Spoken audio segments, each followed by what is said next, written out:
Hello and welcome to Reach Live. My name is Rena Such. I'm the head of digital and connected health at Ipsos, and I'm the host of Reach Live. We are here every month, at the end of each month, with a digital health leader, someone who is challenging the field, changing the face of healthcare, putting themselves into new and interesting situations to help bring a new solution to market. Today's episode is going to be very, very interesting. It's on a topic which I care deeply about and something which I feel is under discussed, which is addiction. Mental health, behavioral health is one of the breakout areas of digital health investment. It's one of the spaces where we're seeing technology solutions really come to the forefront.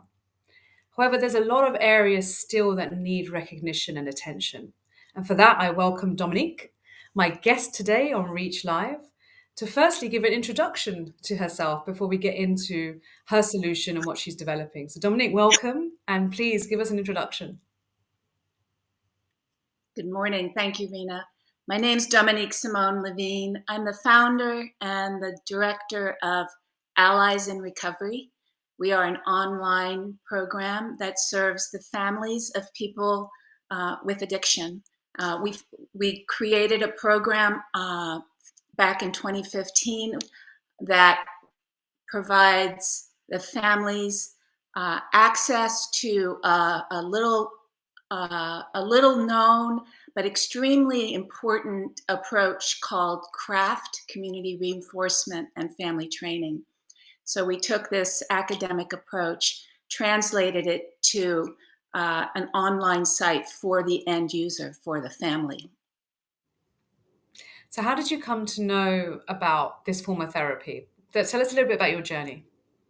Okay, so I was a couple years into grad school, going for a PhD in anthropology.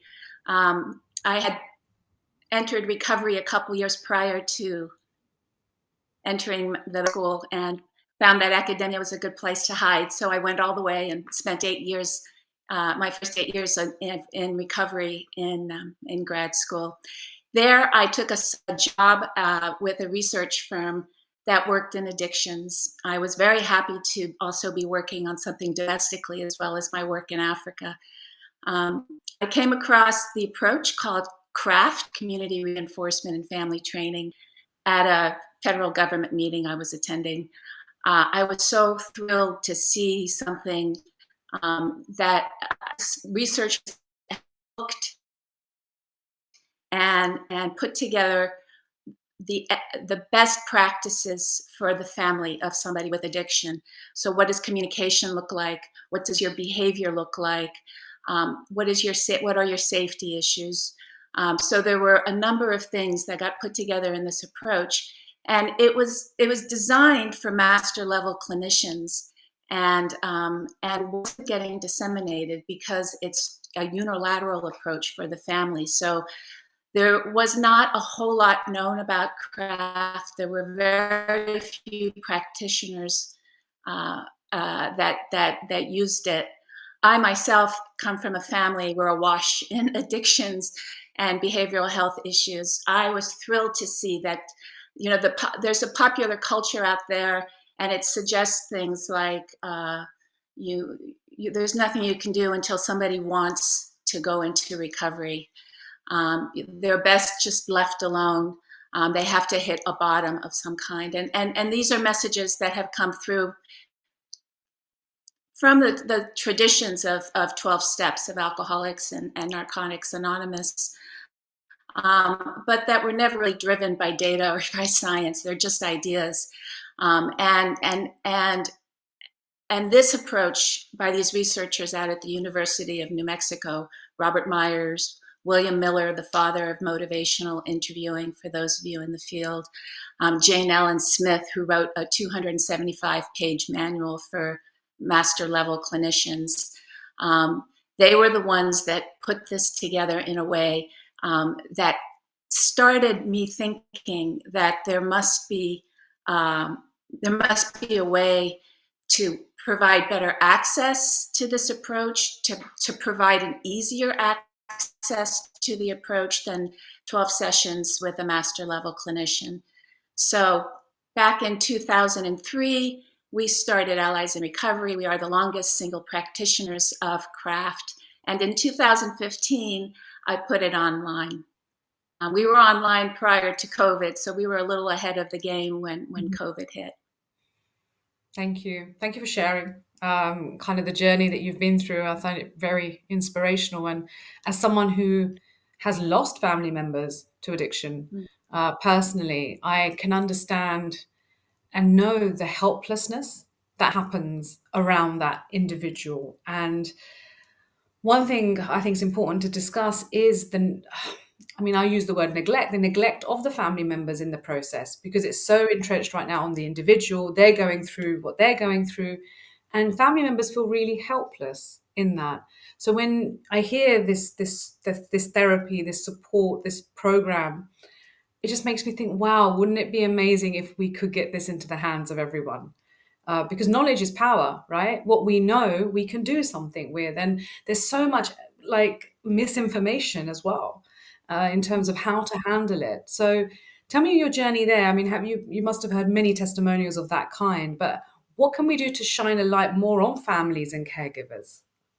Sure. Well, first off, I'm very sorry to hear about the loss in your own family. 40% of Americans, when asked, have a loved one with addiction. For us, loved ones are the people with addiction. That's 40% of Americans. Anytime somebody gets lost to addiction, there's an entire family behind them that suffers greatly. And when you have somebody in your life, it be a son or daughter, a husband, a wife, a sister, a grandparent, a good friend, it's very frightening, and you do feel quite helpless. There are, as I said, some popular ideas out there, but there's nothing really until CRAFT came around. There was nothing that was really evidence-based, well studied, well thought through, and manageable to undertake for families. Families suffer as much, I would say, as the person with addiction. They're terrified, they're worried, they're angry, they feel obligated, they have tremendous love, they feel passionate about wanting to do something, and they have literally been just sort of closed out of the entire system. And that's more true in the US, I think, than maybe in other countries, but it is such a individually based system. We put all our focus on the person with addiction, and families have largely been left out. They are, we don't know very well what their struggles are, what their medical concerns are, what can we do if we train and support them and provide them resources. The power and influence that a family has is beyond any other for reaching in and connecting with a loved one who's lost, who's resistant, who's frightening everybody in the family. So it's as important as the person with addiction. And I'm just starting to see this small sort of shift in the paradigm where families are being recognized not just as noise in the system for the provider to sort of put aside or block because of privacy or confidential reasons, but providing access and integrated into a system that allows them the power that they have and to at least learn, understand, calm down, take a pause, understand the strategy you want to take, which is sort of classical behaviorism. Step in when you don't see use and reward, step away, take away those rewards, allow natural consequences when you do see use.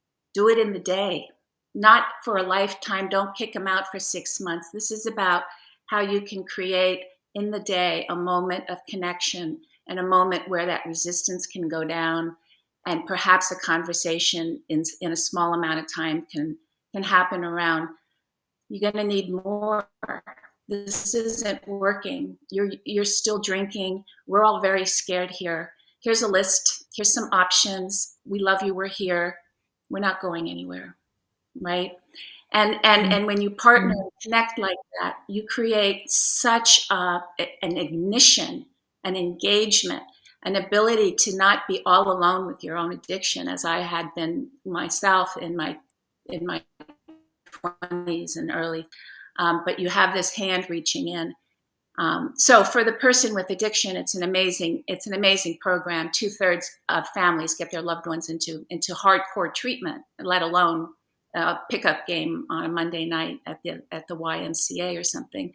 But it provides the family with a framework, an easy to understand framework. It's not easy to do framework, though. You have to change yourself. It's about how you control what part of this you control, which is your own self. So it's your own communication, your own behavior, your own responses, right? But it's so satisfying to see these families get just a little bit of success and then keep going and keep going. And to find that what we've done online, the outcomes are really exciting. We're showing that we're as effective as the treatment as it was in studies. We don't have the sophisticated, tight designed analysis that I would like, but our member surveys, our qualitative data shows that we're striking in so many families who have not known what to do, and there is not much out there that really provides the technical, the skill building, as well as the behaviors and as well as the resources. It's incredible. I mean, I'm a big believer of collectivism and bringing everyone in, because when a family member suffers in a disease, in a diagnosis, in addiction, everybody gets involved. There is an impact on everyone, and there's a cost there. There's a cost to the health system. There's a cost to employment. I've known individuals to deprioritize their careers, to take part-time work, and that's the cost to economy. And I see a growing evidence now towards caregivers overall, not just speaking in the frame of addiction, but just in other forms. The recognition of what carers do day to day, what loved ones do day to day for their loved one. Let's get into, so I think we've established really clearly the premise, why it's important. I don't think there'll be a person listening who doesn't believe it's important. But let's talk about the challenge of taking a therapy, which happens face to face, and bringing it online. What compelled you firstly to do it? And then tell me about that journey, because I can imagine it's been a lot of learning. It has been a lot of learning. It's been a lot of accidental learning. I didn't set out to be the CEO of a digital health company. I set out to create an accessible an accessible version of this approach that didn't demand 12 sessions with a master level clinician, but rather took these teachings and broke them up into so there's a lot of skills in learning craft. You learn how to communicate I statements, understand statements. You learn how to listen. So there's active listening and what that looks like. There's strategies that you need to learn about how to step in and how to step away and how to do that safely. So all of these things, the skills and the strategies, what we did was we created groups that teach all of those things separately.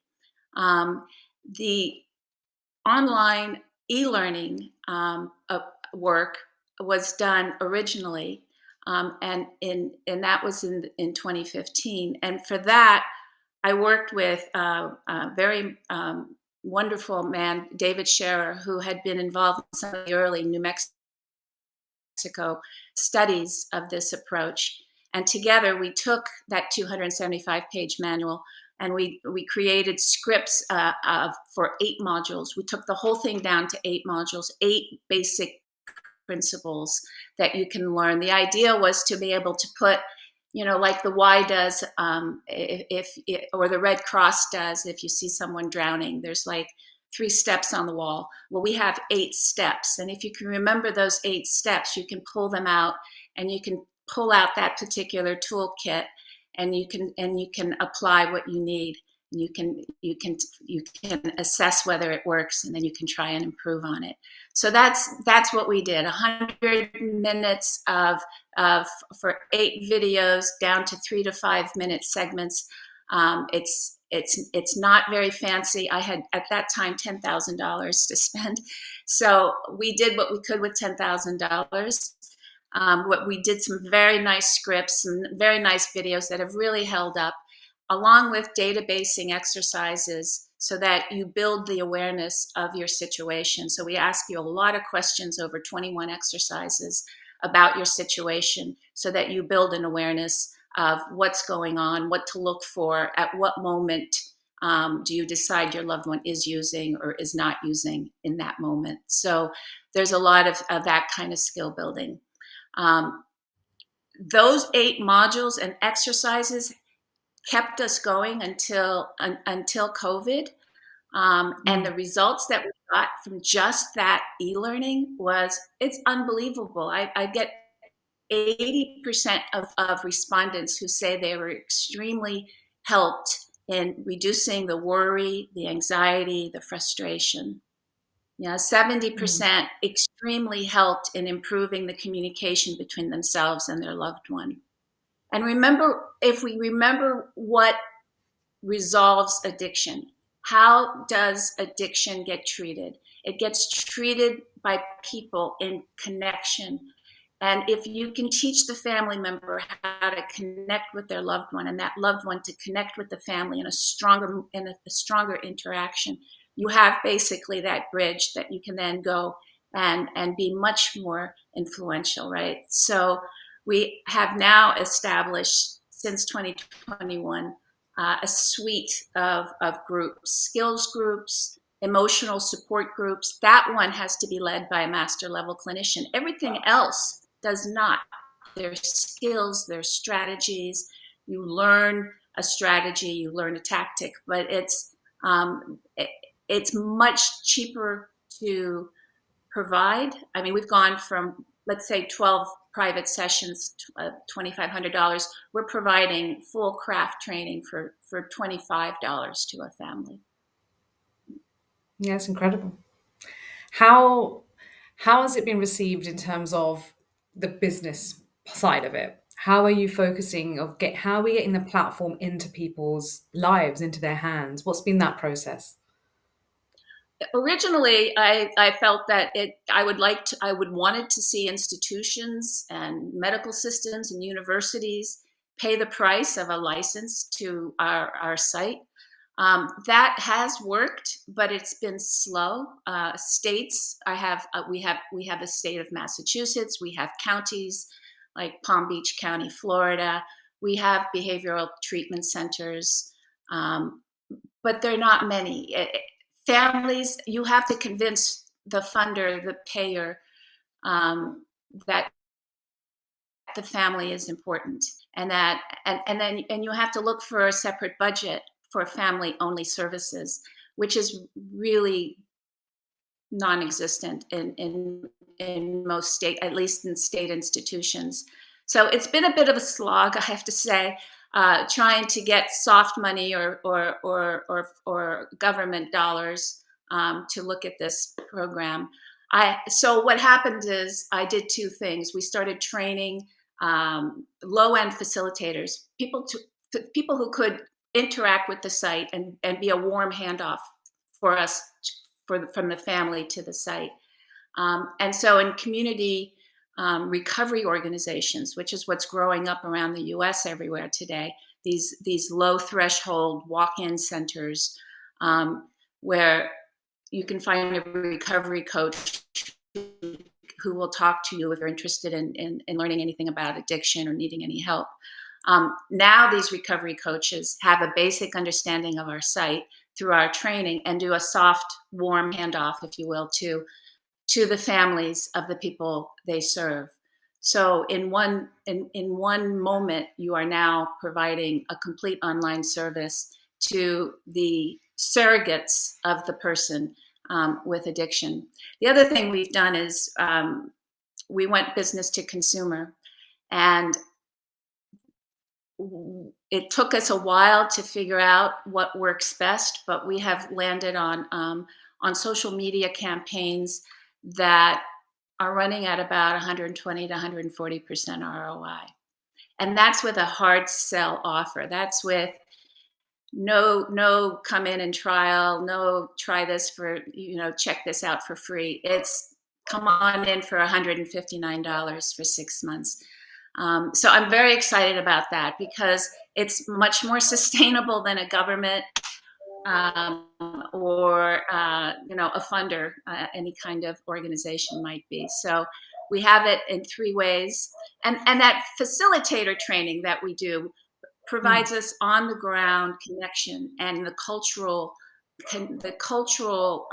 congruency, if you will, of people on the ground getting our site, and then and facilitators that are of the people that they're serving, providing that information and that handoff. So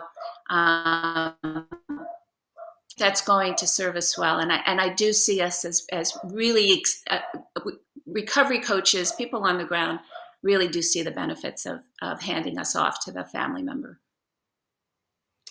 I mean, huge congrats, firstly, from an entrepreneurial perspective, what you've created and got. You've got product in market, and it's serving people, and that's no mean feat, to get to that stage. And I know there's still many more steps to go because we want this everywhere. We want it to be accessible to many, many individuals and globally.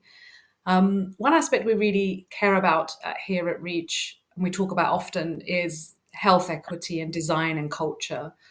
And coming from an Asian background, South Asian background, there's a lot that goes on. It's well documented, actually. Addiction, particularly alcoholism, within the Asian community is rife. There's a lot of suppression, for instance, for some reasons for it, ubiquity as well, of accessibility of it. And there's been a lot of specific centers created with, based on language and having individuals who understand the culture and the cultural context of things. So one question I have for you is, what about the cultural nuances? How much, with a medical anthropology background, I know you care about culture. So tell me a bit more about that. Yeah.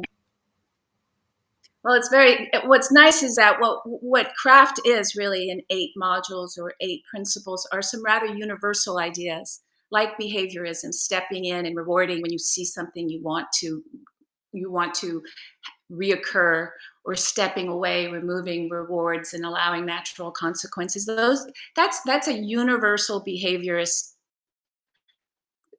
meta theory, right? It works for humans, it works for dolphins, most dogs, and so that then needs to be applied down onto a very specific culture. So whether it's facilitators that mediate that and provide it as groups on the ground with our curriculum in the background, so that when you're talking about what are you going to remove for a reward, that answer is culturally embedded. It may vary from group to group. So being able to do partially on the ground live with the constituencies of local groups is one way to make sure that the translation culturally happens properly. The other way is what we've done is we created these Spanish novellas, which we've only done one right now, but it's like a graphic novel, like you have bubbles with very little words, but you tell this story. And we have the story of this Puerto Rican family in Springfield, Massachusetts, whose adult son became addicted to opioid pills after some esophageal problem. And you follow not him, which is what typically you would follow, but you follow the family. You understand what it means to be his mother, what it means to be his wife, what it means to share children with him and have to negotiate these periods of use very extreme IV drug use, lots of overdoses, lots of treatment centers. Over 13 years, you follow this family, and you really understand the depth of the pain that they suffer, but also the resilience and the cultural pieces that held them together, such as their church, such as the mother and the daughter holding together. But you also see in this Spanish novella, you see how the wife would never stop her husband from seeing the children. That his being a father needed to be honored above all, and doing that to such a and needing to do that to such an extent meant that she missed moments where she should have been maybe the children as a reward in the day, right? Because he came over high, or but you have to understand the depth of that, of that love and the respect that you show the father of children. And so the Puerto Rican cultures, at least the ones that we followed and talk about in our Spanish novella, you see the importance of culture at every turn, of course, and that's why we make these novellas very specific to a family in a Spanish-speaking area with the material culture and the values and of the local group. Mm.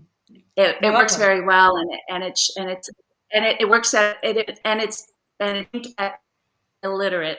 So and we're going to put it on a free app, and then and people will watch them because they're entertaining and well done, as well as instructive for the family. Yeah, accessibility of message is everything. So visual medium is fantastic for that. Extending yourselves into cultural contexts which work for individuals is really a wonderful way of increasing literacy and access. So much has happened. You've had a personal journey that's led you to want to give back and want to create a solution unexpectedly. As you said, you didn't expect to become an entrepreneur or head up a digital health company. You've created a platform. You've created a technology platform that's working, that's available. You're doing direct social media marketing and converting.